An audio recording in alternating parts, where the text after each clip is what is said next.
Assalamualaikum warahmatullahi wabarakatuh. Alhamdulillahirrabbilalamin. Puji syukur kita panjatkan kepada Allah Subhanahu wa taala. Anak-anakku kelas 4 SD Islam Terpadu Arafah 1 Boyolali. Berjumpa kembali kita pada pelajaran Al-Qur'an Hadis untuk semester 2 setelah penilaian tengah semester. Sebelum kita memasuki pelajaran, bagaimana kabar kalian hari ini?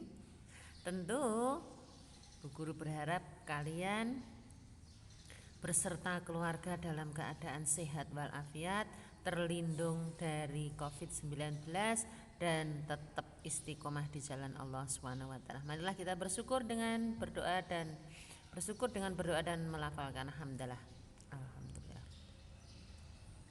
Selanjutnya pada pelajaran kali ini kita akan membahas tentang bacaan idgham dan iqlab. Pada pelajaran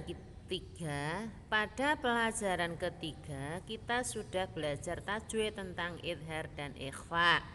Selanjutnya kali ini kita akan mempelajari tentang idgham dan iqlab. Yang idgham itu ada dua, idgham bi gunnah dan idgham bila gunnah. Selanjutnya tentang iqlab, sehingga nanti kita sudah menyelesaikan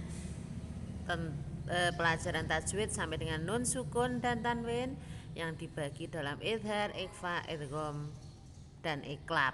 Jiro lu 4 tajwid. Nah, anak-anakku, yuk kita berlomba dalam kebaikan membaca Al-Quran setiap hari. Jangan lupa ya, bacaannya harus benar, terutama tentang idhar dan ikhfa yang sudah kalian pelajari pada waktu yang lalu pada pelajaran yang ketiga. Sekarang kita memasuki tentang pelajaran idgham dan iqlab. Idgham ada dua, yaitu idgham bi gunnah dan idgham bila gunnah. Anak-anakku, kita akan mempelajari idgham bi gunnah terlebih dahulu.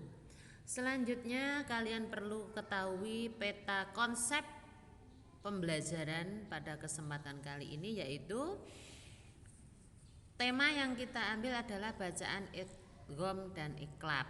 Nah, bacaan idgham kita pelajari teksnya dulu secara tekstual konsepnya, kemudian bacaan iqlab yang selanjutnya nanti menerapkan bacaan idgham iqlab dalam Al-Quran. Walaupun nanti pada pengertian idgham itu kita masih tetap akan belajar prakteknya pada kosakata yang ada hubungannya dengan idgham. Di awal telah dijelaskan bahwa membaca Al-Quran itu harus dengan benar. Artinya panjang, pendek, serta makhrajnya harus benar. Oleh karena itu belajar ilmu tajwid sangat diperlukan. Dalam ilmu tajwid, bacaan yang harus diperhatikan ketika membaca Al-Quran sangat beragam. Ada hukum bacaan mim sukun, al-qamariyah, al-samsiyah, tafkhim, tarqiq, serta mat. Khusus pada pelajaran ke-8 kali ini kita akan mempelajari tentang nun sukun dan tanwin, yaitu idgham dan iqlab. Bacaan idgham berarti memasukkan atau meleburkan. Adapun menurut istilah, idgham adalah memasukkan huruf mati ke huruf hidup berikutnya. Bacaan idgham dalam hukum nun sukun dan tanwin ada dua, yaitu idgham bi gunnah dan idgham bila gunnah.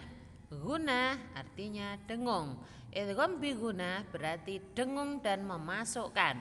Sedangkan idgham bila gunnah berarti tanpa dengung. Kapan kedua bacaan itu terjadi? Kita simak pembelajaran berikut ini. Pertama, idgham bi gunnah. Bacaan idgham bi gunnah terjadi apabila ada nun sukun atau tanwin bertemu dengan salah satu huruf yang 4, yaitu ya, nun, mim, waw dalam dua kata. Keempat huruf ini disebut dengan huruf idgham bigunah dan sering disingkat dengan yanmu. Cara membaca idgham bigunah adalah memasukkan nun sukun atau tanwin ke huruf hidup berikutnya dengan mendengung kira-kira 2 harokat atau 1 alif. Contoh bacaan nun sukun bertemu dengan huruf idgham bigunah. Nun sukun bertemu dengan ya. Keterangan nun sukun bertemu dengan ya, contoh bacaannya adalah may yaqulu. Kemudian nun sukun bertemu nun min nurin. Kemudian nun sukun bertemu mim maljain. Nun sukun bertemu waw min waraihim. Nah, anak-anakku, contoh bacaan tanwin idgham bigunah bertemu dengan huruf idgham bigunah. Nah, sekarang kalau tadi nun sukun, sekarang tanwin.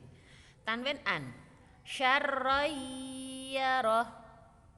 Sekarang tanwin un bertemu dengan nun amilatun nasibah. Mendengung ya? Begitu. Kemudian tasroh tanwin bertemu mim ayatim ma.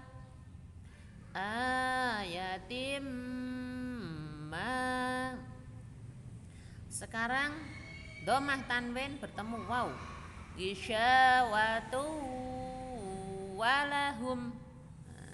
Begitu anak-anak. Untuk contoh tanwin bertemu dengan huruf idgham bigunah. Ada pengecualian ketika nun sukun bertemu ya atau waw dalam satu kata. Huruf nun sukun tetap dibaca jelas atau tidak dimasukkan ke huruf ya atau waw. Bacaan ini disebut idhar wajib. Contoh dun ya, jelas nggih? Bun ya nun, sin wa nun. Kemudian lin wa nun. Nah, anak-anak, demikian untuk pelajaran idgham bigunah dan idhar wajib. Tugas untuk kalian adalah menulis kemudian membaca contoh pada tabel-tabel yang ada di idgham bigunah. Menulis, membaca, direkam, dilaporkan melalui voice note kepada Bu Guru tentang idgham bigunah. Nun sukun bertemu hurufnya idgham, kemudian tanwin bertemu huruf idgham dan idhar wajib. Begitu yang bisa kami sampaikan. Kurangnya mohon maaf. Assalamualaikum warahmatullahi wabarakatuh.